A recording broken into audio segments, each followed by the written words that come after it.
살아계신 나의 하나님, 주의 이름을 높여드립니다. 내가 죽지 않고 살아서 여호와께서 하시는 일을 선포하리로다. 여호와께서 나를 심히 경책하셨어도 죽음에는 넘기지 아니하셨도다. 내게 의의 문을 열지어다. 내가 그리로 들어가서 여호와께 감사하리로다. 선한 목자가 되어 우리를 생명의 길로 인도해 주시는 하나님, 찬송과 영광과 경배를 올려드립니다. 이 시간 마음과 뜻과 정성을 다하여 예배하는 저희들의 영안을 열어주셔서 부활하신 주님, 살아계신 주님, 그리고 하나님의 우편에 앉아 계시면서 우리를 위하여 지금도 계속 중보하시는 주님을 보게 해 주옵소서. 절망과 죽음의 권세를 이기신 주님을 앙망하면서 우리의 심령에 새로운 소망과 능력이 넘쳐나게 하여 주옵소서. 구원의 감격과 부활의 기쁨이 식어지지 아니하도록 저희들의 마음을 지켜주시고 붙잡아 주옵소서. 믿음의 주요, 우리를 온전케 하시는 이인 예수 그리스도의 이름으로 기원하옵나이다. 아멘. 네, 요한복음 8장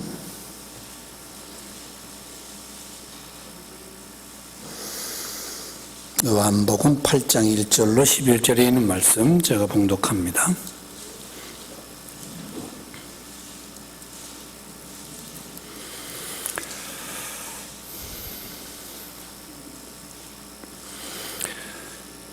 예수는 감람산으로 가시니라. 아침에 다시 성전으로 들어오시니 백성이 다 나오는지라. 앉으사 그들을 가르치시더니 서기관들과 바리새인들이 음행 중에 잡힌 여자를 끌고 와서 가운데 세우고 예수께 말하되, 선생이여, 이 여자가 간음하다가 현장에서 잡혔나이다. 모세는 율법에 이러한 여자를 돌로 치라 명하였거니와 선생은 어떻게 말하겠나이까?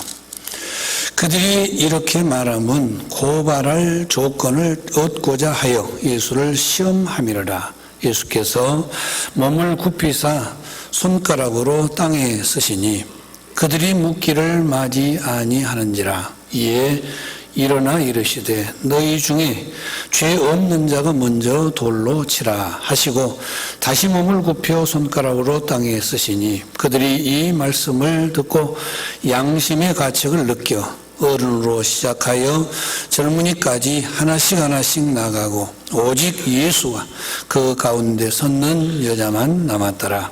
예수께서 일어나사 여자 외에 아무도 없는 것을 보시고 이르시되, 여자여, 너를 고발하던 그들이 어디 있느냐? 너를 정죄한 자가 없느냐?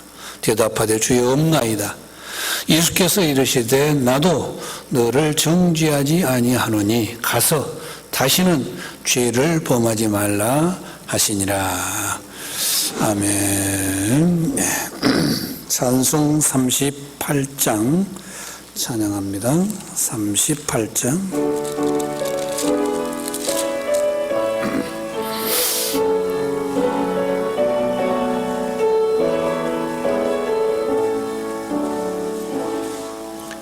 예수 우리 왕이요, 이곳에 오셔서 우리가 함께 드리는 영광을 받아주소서. 우리는 주님의 백성, 주님은 우리 왕이로, 왕이시니 주님 오셔서 좌중우서 다스리소서. 예수 우리 주시오, 이곳에 오셔서 우리가 주께 드리는 찬양을 받아주소서. 우리는 주님의 종들, 주님은 우리 주시라. 주 대신 예수님 오셔서 이 찬양을 받아주소서.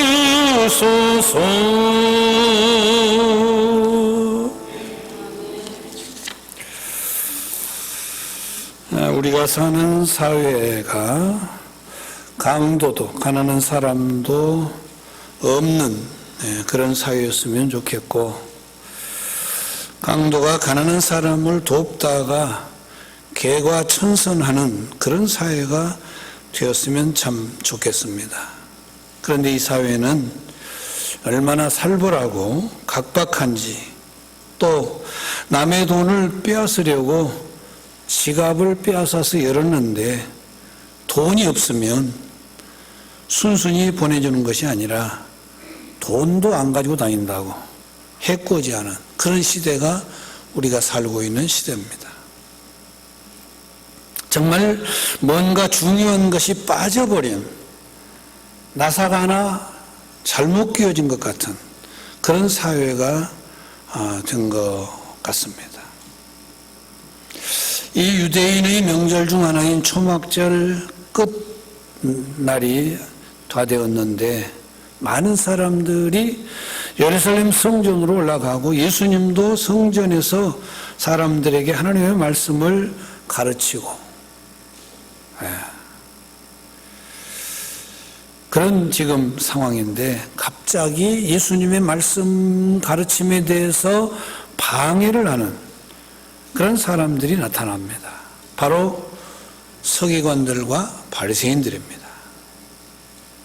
서기관들과 바리새인들이 무슨 강도 같은 도적질하는 그런 사람들이 아닙니다. 하나님을 아는 사람들입니다. 오늘날로 말하면 교회 안에 들어있는 사람들입니다. 누구보다도 자신들이 더 잘한다고 하는 사람들, 가장 신앙에 스스로 좋다고 하는 사람들, 그런 사람들입니다. 그런데 그들이 갑자기 예수님에게 방해꾼으로 나타납니다. 한 여인을 끌고 와서 선생님이요, 선생이요, 이 여자가 간음하다가 현장에서 사로잡혔는데 모세는 말하기를 율법에 이러한 여자를 돌로 치라고 했습니다. 예수 선생은 어떻게 하면 좋겠습니까? 라고 질문을 합니다. 이 질문은 예수님을 책잡기 위해서 한 질문이다. 예수님 앞에 지금 올무를 놓고 있습니다. 이 질문이 얼마나 교묘한지 예라고 해도 걸리고 아니라고 해도 걸립니다. 죄를 지었으니 돌로 쳐 죽여라. 그렇게 하면 평소에 예수님이 강조해 왔던 사랑에 위배됩니다. 그리고 로마법을 어기게 됩니다. 이스라엘은 사형 판결권이 없습니다. 로마에서 이제 법을 따라서 사형 판결을 하지 않으면 이스라엘에서는 아무도, 그가 누구라도 사형을 내릴 수가 없습니다. 그러니까 걸리는 거죠. 반면에 돌로 쳐서는 안 된다. 이렇게 하면 율법을 어긴 것이 됩니다. 그래서 그 율법을 어긴 죄로 법정에 이제 고소를 하려는 것이죠. 예수님께서는 이러한 술책을 모르실 리가 없습니다. 아무 말도 안 하시고 몸을 굽혀서 땅에 뭔가 쓰십니다. 그리고 일어나셔서 너희 중에 죄 없는 자가 돌로 쳐라 합니다. 그러자 모였던 사람들이 다들 양심의 가책을 느껴 돌아갑니다. 그리고 예수님은 남아있는 그 여인을 향해서 여자여, 너를 고발하던 그들이 어디 있느냐? 너를 정죄한 자가 없느냐? 라고 합니다. 여자가 대답합니다. 없습니다. 예수님께 다시 나도 너를 정죄하지 아니하노니 가서 다시는 죄를 범하지 말라라고 하십니다. 모든 이에게 이 주님의 선언은 평화가 찾아오도록 하신 선언입니다. 올무를 놓았던 이들의 계책을 깨뜨리시고 돌을 들었던 사람들에게도 깊은 깨달음을 주시고 여인은 다시 죄를 짓지 않는 길로 인도해 주셨습니다. 주님의 진정한 모습이 여기 담겨 있습니다. 오늘 말씀이 우리도 예수님처럼 그런 말씀입니다. 오늘 우리 사회 전체가 그리고 구성원 모두가 행복할 수 있는 행복의 단서를 이 말씀 속에서 포착을 해야 됩니다. 무엇일까? 용서입니다. 용서. 그런데 용서가 말처럼 쉽지는 않습니다. 참으로 어렵습니다. 예수님은 그런데 이 용서가 쉽다는 것을 우리에게 몸소 보여주십니다. 어려운데 어떻게 쉽다고 하실까?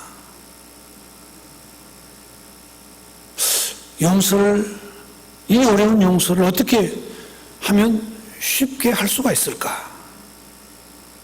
첫 번째로는 나도 똑같은 죄인이다. 이것이 분명하면 용서가 됩니다.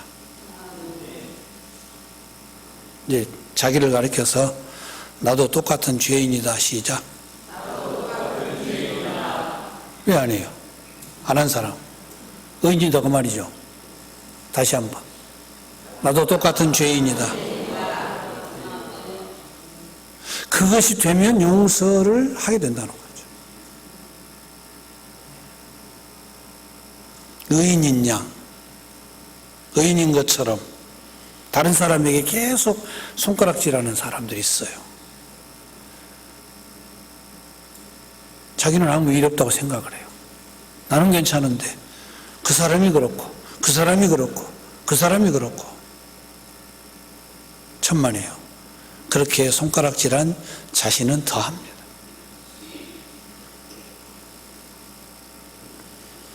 어떤 분이 이런 말을 했습니다. 인간은 모두 다 죄인이다. 인간은 모두 다 죄인이다. 다만 들킨 죄인이 있고 들키지 않는 죄인이 있다. 들킨 죄인은 지금 감옥에 가 있는데 안 들킨 죄인은 지금 어디에 있을까?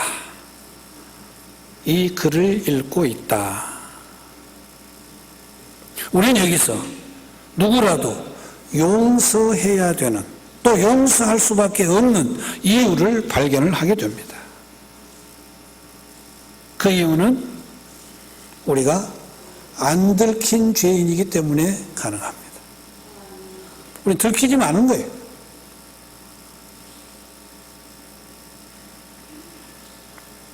성경 본문을 보면 겉보기에는 죄인 한 사람을 여러 명의 의로운 고발자들이 끌고 옵니다.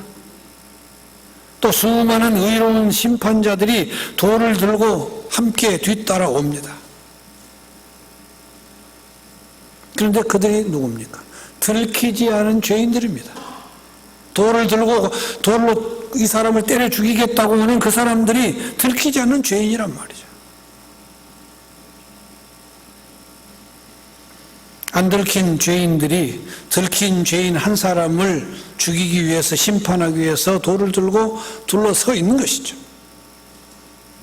다 죄인인데 다만 자신들은 들키지 않아서 의로운 척 하고 있는 겁니다. 주님께서는 과연 몸을 굽히시고 땅에다가 어떤 글씨를 쓰셨을까? 성경에는 뭐라고 썼다? 라고 되어 있지를 않습니다. 여러분 뭐라고 써 있을 것 같아요? 정황을 보십시오. 사람들이 그 써는 걸 보고 어떻게 합니까? 아무 말 하지 못하고 입이 딱 다물고는 자기가 갈 곳으로 돌아가 버립니다. 뭐라고 썼을까요? 여러분 상상에 맡기겠습니다. 돌아간 사람들이 그 예수님이 써놓은 걸 보고 돌아갔다 그랬어요. 뭐라고 써놨을까? 거기 모인 사람들이 마음의 가책을 받을 그런 말을 썼을 거란 말이죠. 에? 그러잖아요. 그 글을 읽는 순간에 나도 죄인이구나 하고는 돌아간 거예요. 나도 똑같은 사람이구나.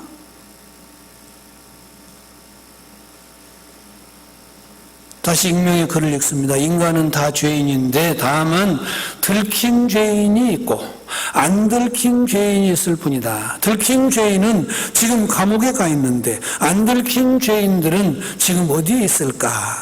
안 들킨 죄인들은 지금 이 글을 읽고 있다.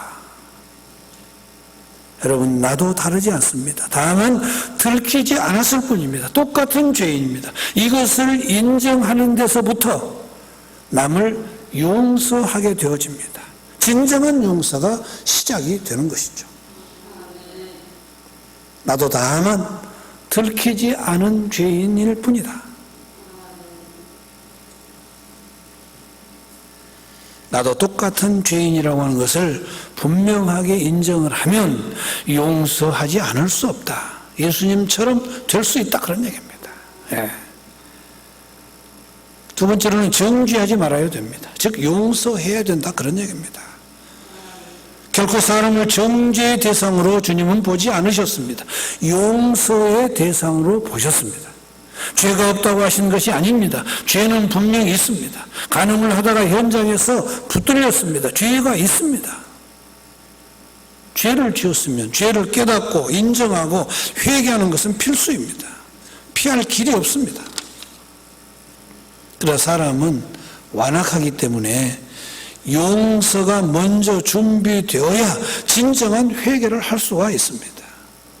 정죄 앞에서는 더 사악해지게 되고 회개를 하려고 하지를 않습니다.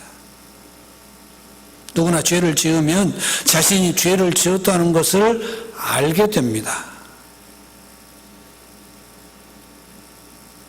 나쁜 짓이라고 하는 것을 압니다. 그런데 누군가가 다가와서 야, 너 이런 죄 지었지? 그럼 기분이 확 나빠버립니다. 죄를 지어서 회개를 하려고 그 말을 들으면 확 돌아버립니다. 회개를 안 해버립니다. 너가 뭔데? 바로 받아칩니다. 무슨 얘기입니까? 용서가 먼저 된 상태에서 얘기를 해도 해야 된다는 거죠. 그런 얘기를. 준비된 진정한 용서 앞에서는 마음을 열고 자신의 죄를 돌아보게 되지만 그렇지 않으면 그들이 돌아보지를 않습니다. 바로 예수님은 그런 마음으로 이 여인을 지금 향하고 있는 것이죠. 여자여, 너를 고발하던 그들이 어디 있느냐? 너를 정죄한 자가 없느냐? 즉 주님은 이 여인에 대해서 정죄하지를 않았습니다. 이미 죄를 지었음을 알고 있는 사람을 정죄할 필요가 없다는 거죠. 왜 너 그랬어? 뭐 때문에 그랬냐? 언제 그랬냐? 그렇게 하지를 않았다는 겁니다. 중요한 것은 그 사람이 변화되어서 죄에서 돌이켜서 서로가 행복해지는 것이 중요하기 때문에 주님은 그렇게 하지를 않았습니다. 그래서 사람을 정죄의 대상으로 주님은 보지 않고 용서의 대상으로 보셨다는 겁니다. 우리도 그래야 됩니다. 여러분, 우리도 그래야 됩니다. 정죄하는 순간 그 사람은 그 모습으로 고착되어 버립니다. 고정되어 버려요. 전혀 변화될 조짐을 보이지 않습니다. 정죄받는 입장에서는 그렇게 될 수밖에 없어요. 너가 나를 그렇게 본단 말이지. 그래. 그럼 나는 너에게 그렇게 대할 수밖에 없어. 이렇게 나온다는 거예요. 반목과 질시가 거기에서 이제 발생을 한다는 거죠.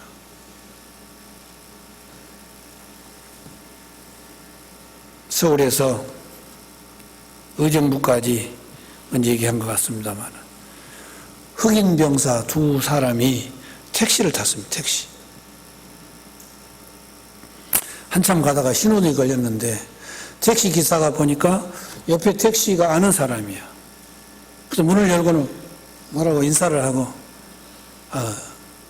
너 차에 몇 명 탔냐? 누가 탔냐? 그러고 물으니까 뭐라고 대답을 할게요? 안 들었나? 연탄 2장 탔어.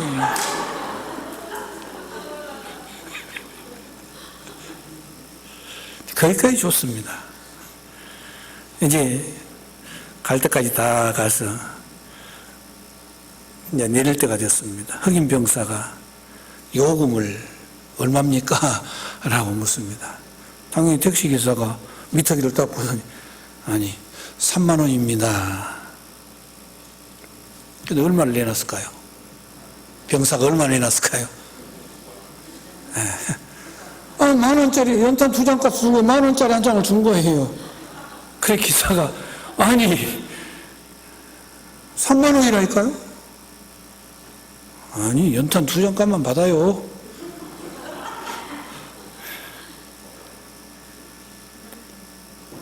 연탄 2장 값밖에는 못 받았답니다. 내가 나를 그렇게 봤으니까 나 또한 너를 그렇게 할 수밖에 없다. 정죄하는 순간 상대는 그 모습으로 그대로 고착이 되어버립니다. 왜 그랬냐? 그러면 회개하고 돌아올 줄 알았는데 그게 아니라는 거죠. 그래서 주님께서는 정죄를 하지 않으신 겁니다. 하나님께서는 이렇게까지 타락한 인간의 본성을 아시기 때문에 율법을 통한 구원의 방법을 사용하지를 않고 이제 예수 그리스도를 통해서 구원받도록 그렇게 하셨는데 율법의 요구가 뭡니까?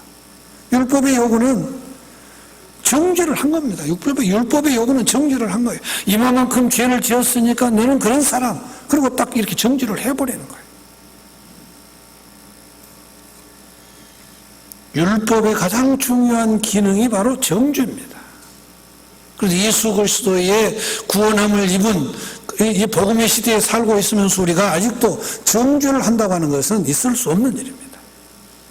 율법의 성명은 잣대를 들이대고는 너가 이러한 죄를 범한 죄인이라고 그러고 있어서는 안 된다는 거지. 이제 우리는 복음으로 주님의 그 주님처럼 용서를 가지고 상대에게 다가가야 됩니다. 여러분 인간이 얼마나 사악합니까? 또 얼마나 타락했습니까? 율법 앞에서 반항을 할 정도로 타락했습니다. 그래서 예수님을 통한 은혜의 방법으로 우리를 하나님이 구원하신 것이죠. 그래서 주님은 정죄하지 않으셨습니다. 용서하심으로 사람 안에 회개할 기회와 힘을 허락해 주셨습니다. 당신께서 우리의 죄값을 다 지시고 십자가에서 죽어주심으로 우리를 정죄 이전에 먼저 용서하실 수 있는 길을 열어주신 것입니다. 바로 이 길이 사회로 행복하게 하는 길입니다. 서로 용서해야 됩니다. 특히 주님의 용서를 알고 그분의 용서를 받은 우리로부터 먼저 용서를 실천을 해야 됩니다. 거창한 그런 용서가 아닌 작고 사소한 그것부터 숨이 넘어갈 만한 그런 피해를 내가 입었다고 할지라도 이제 용서해야 되는 거죠. 죄에서 그래야 우리 또한 해방될 수 있고 용서 안 하면 계속해서 죄를 짓고 있는 것이니까 안타깝잖아요. 또 다시는 죄를 범하지 않게 되는 죄를 범하지 않게 되는 그런 아름다운 역사가 용서해야 이루어지게 되는 것이죠. 정죄하지 말아라. 그 다음에는 받아들임이 행복의 기초다. 받아들임. 우리 예수님은 누구나 다 받아들였습니다. 현장에서 가늠하다 잡혀온 사람도 일단은 당신 안에 받아들였습니다. 받아놓고 봅니다. 주님은 항상 받아놓고 보시는 분입니다. 받아들임, 이것이 사랑의 기초입니다. 그러기 위해서 남을 나의 틀에 맞추려고 해서는 안 됩니다. 우리가 정죄하는 것 첫 번째가 뭐냐면 다른 사람을 나의 틀에다 맞추려고 하는데 문제가 있습니다. 나는 이렇게 하는데 너도 이렇게 해라, 그런 얘기예요. 자기 잣대를 가지고 있으면서 나는 이렇게 하는데 너도 그렇게 해야지. 이게 정죄하는 거예요.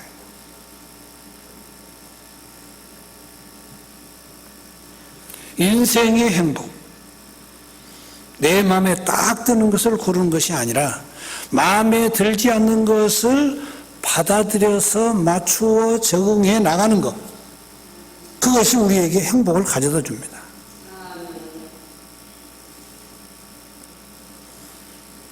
어떤 세 남자가 천국문에 들어갔습니다. 문지기가 세 사람에게 소원 있으면 한번 마지막 빌어라, 얘기해라. 소원, 무슨 소원이 있냐? 다 들어주겠다. 돈에 한 맺힌 사람이 먼저 나는 좀 돈이 많이 있고 싶다, 부자가 되고 싶다 요청을 합니다. 문지기가 그냥 원하는 대로 큰 부자가 되게 해줍니다. 돈 많이 줬습니다. 좀 어떻게 보면 짊어지고 가기 힘들 정도로 많이 줬겠죠. 그래야 만족하니까. 두 번째 사람은 내 세상에 살면서 맨날 그냥 별 볼 일 없이 그렇게 살았는데, 돈은 조금 있었는데 별 볼 일 없이 살았는데 권력을 한번 가져봤으면 쓰겠다. 권력을 갖게 해 주었습니다. 세 번째 사람, 어쩌다 보니까 결혼을 못하고 혼자 살다 왔는데 나는 여자가 필요하다. 어떤 여자를 원하냐라고 물으니까 이 남자가 하는 말이 청바지가 잘 어울리는 여자, 밥을 많이 먹어도 배가 안 나온 여자,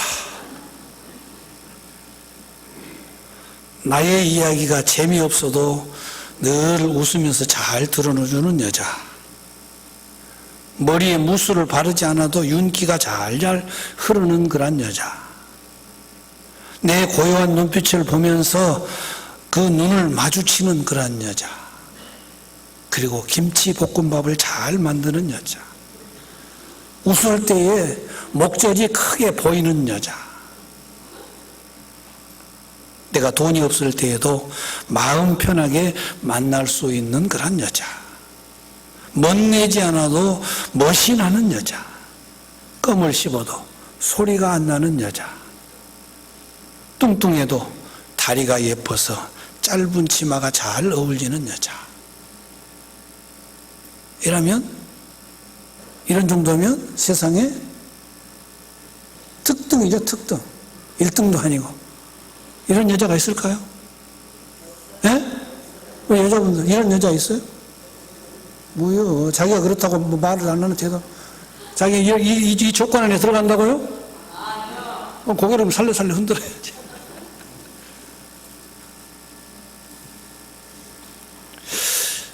참, 그 다음이 중요해. 이 천국 문지기가 계속 이야기를 하니까 이게 끝도 가도 없게 생겼잖아요. 그러니까 스톱! 그만. 애끼 사람아. 그런 여자가 있으면 나가 널 주겠냐? 내가 데리고 살지? 정답이죠. 내 마음에 딱 맞는 사람, 여러분, 없습니다. 에? 대기업 회장이 되는 일보다 더 어려운 일이고 대통령이 되는 일보다 더 어려운 일이 그 일이에요. 근데 어째 내 마음에 딱 맞는 사람을 고르려고 하냐고 말이에요. 절대 불가능한 일입니다. 돈이 아무리 많이 있어도, 권력이 있어도 이건 되지 않는 일입니다. 그냥 어떻게 맞아들여서, 맞추어서 잘 적응해 살아가는 거죠. 지금 그렇게 살고 있잖아요. 그렇게 살고 있죠. 이쪽에 대답을 해봐요. 이렇게 해보든지 이렇게 해보든지 아니라 그러든지. 우리 그렇게 살고 있잖아요, 지금. 예, 가족뿐만 아니라 다른 사람들과의 관계에서도 마찬가지라는 거죠. 그렇게 살아야 된다는 거죠. 이 세상에 내가 찾으려고 하는 이상형은 없습니다. 절대로 없습니다.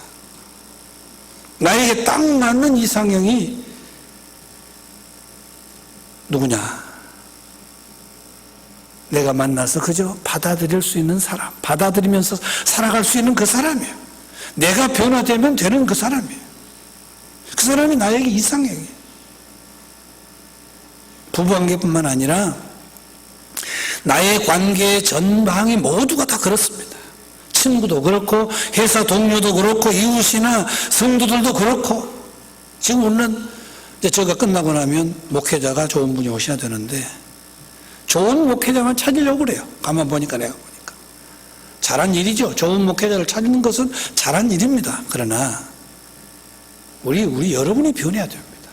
여러분이 변하면 모두가 다 좋은 분이에요. 사실은 어찌 보면 어느 교회에서 뭐 문제가 있어서 안 좋은 분이라고 할지라도 우리 교회가 좋아서 그분을 잘 모시면 그분은 훌륭한 목사님이 되세요. 그런데 무서워서 어떤 분이 무슨 문제가 있다고 그러니까 미리 겁내가지고 그런 분은 안 된다. 내가 좋아지려고 하진 않고 상대만 좋아지려고 그러면 좋은 분만 찾으려고 하면 없다니까요, 세상에.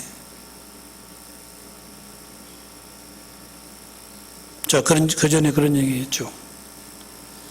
이걸 들으면 생각날 겁니다. 장흥이 아름다운 것은 당신이 아름답기 때문이다. 고흥을 가다 보면 길에가 크게 써붙여 있어요.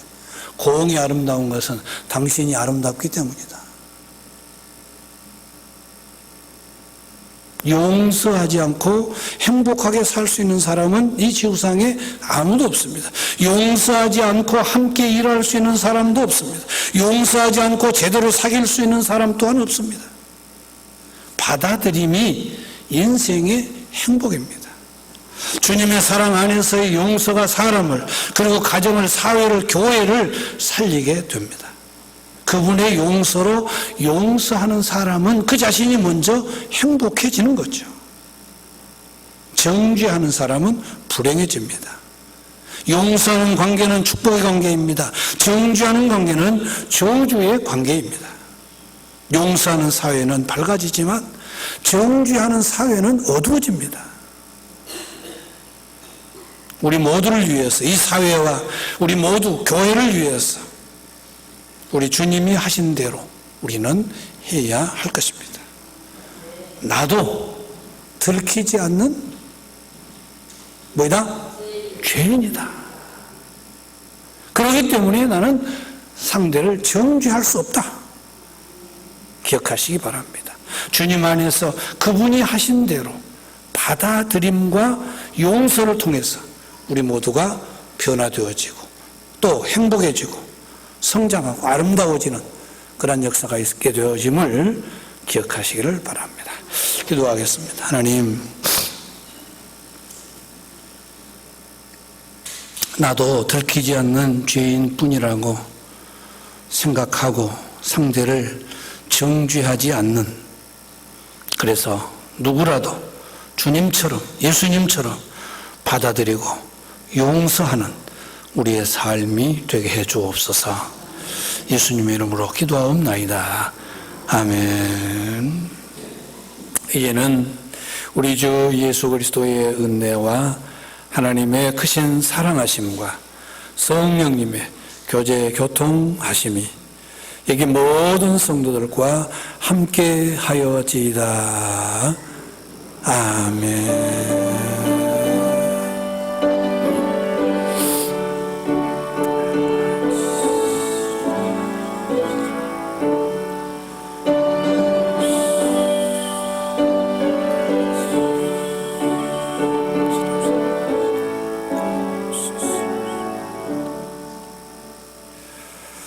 네, 주님의 평화가 여러분 함께 하시기를 바랍니다.